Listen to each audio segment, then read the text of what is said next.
À Idlib, l'armée reprend le contrôle des villages de Nahleya et Kafr Najd et vise des colonnes des terroristes dans 5 autres villages.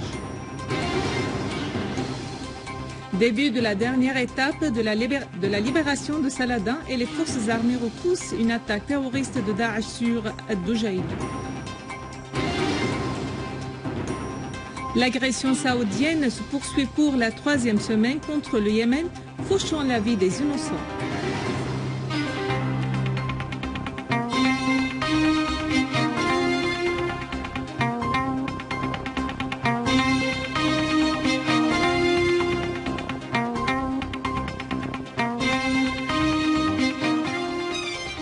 Mesdames et messieurs, bonjour et merci d'être avec nous.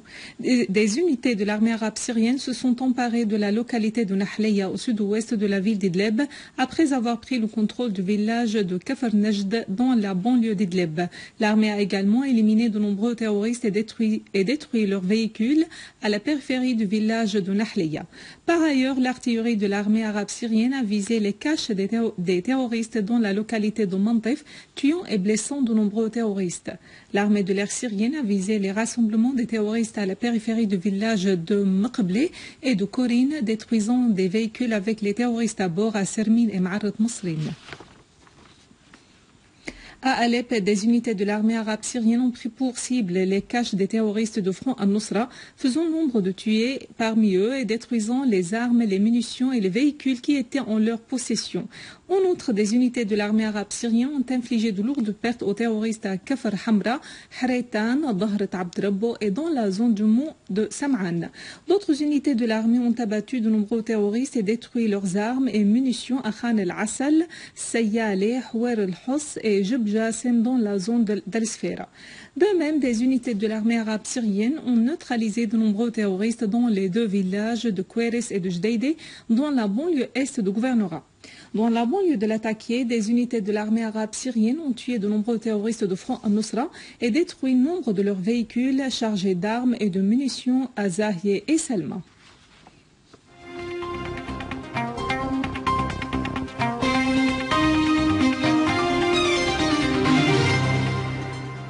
En Irak, une source militaire dans le gouvernorat de Saladin a annoncé le lancement de la dernière étape de la libération des zones qui sont encore sous le contrôle de Daesh dans le gouvernorat.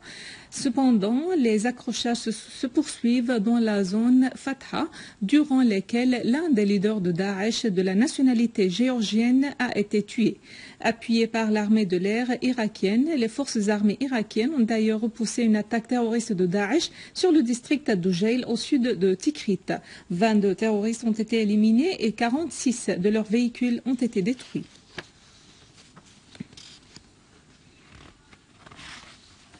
Les avions de combat des Saouds et de leurs alliés ont mené des raids sur le Yémen visant un complexe gouvernemental à Saada, le bâtiment du bureau des télécoms au centre du gouvernorat et la zone de Rahban.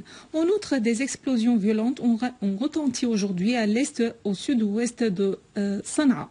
Une source locale au gouvernorat de Saada a affirmé que les avions de combat saoudiens ont bombardé de différentes zones dans la ville.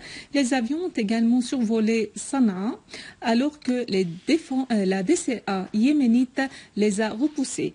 À noter que les avions de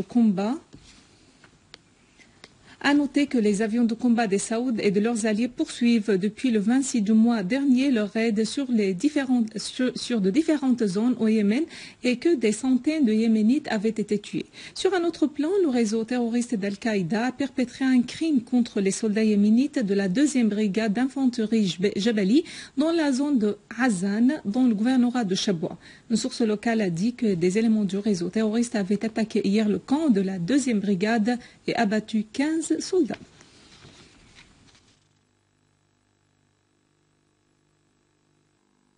Le chef de l'armée libyenne, Khalifa Haftar, a déclaré que la guerre en Libye est contre les groupes terroristes venant de la Turquie, du Qatar, du Mali et du Niger, qualifiant d'excellent le progrès de l'armée.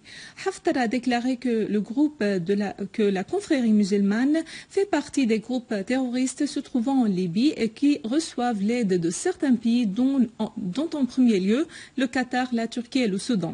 Haftar a nié avoir demandé une intervention régionale ou arabe plus large parce que la guerre est libyenne et il n'y a pas de besoin de ce genre d'intervention. En Palestine occupée, les forces d'occupation israéliennes ont mené une vaste campagne d'arrestation à Naplouse et à Bethléem en Cisjordanie. D'autre part, des accrochages ont éclaté entre les Palestiniens et les forces d'occupation israéliennes dans le village d'Al-Nahalin el-Gharbi suite à une perquisition des blindés israéliens. Dans la bande de Gaza, les vedettes israéliennes ont bombardé les embarcations palestiniennes au large de Gaza et ce parallèlement avec un survol des hélicoptères israéliens. Avant de clore ce journal, un rappel des principaux titres. À Idlib, l'armée reprend le contrôle des villages de Nahlaya et Kafr Najd et vise des colonnes des terroristes dans 5 autres villages. Début de la dernière étape de la libération de Saladin et les forces armées repoussent une attaque terroriste de Daesh sur Ad-Dujail.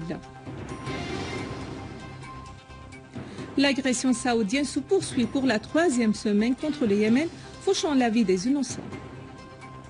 Mesdames et messieurs, c'est la fin de notre édition. Pour la revoir, visitez notre site web syriaonline.sy. Merci à vous, merci à toute l'équipe. Au revoir.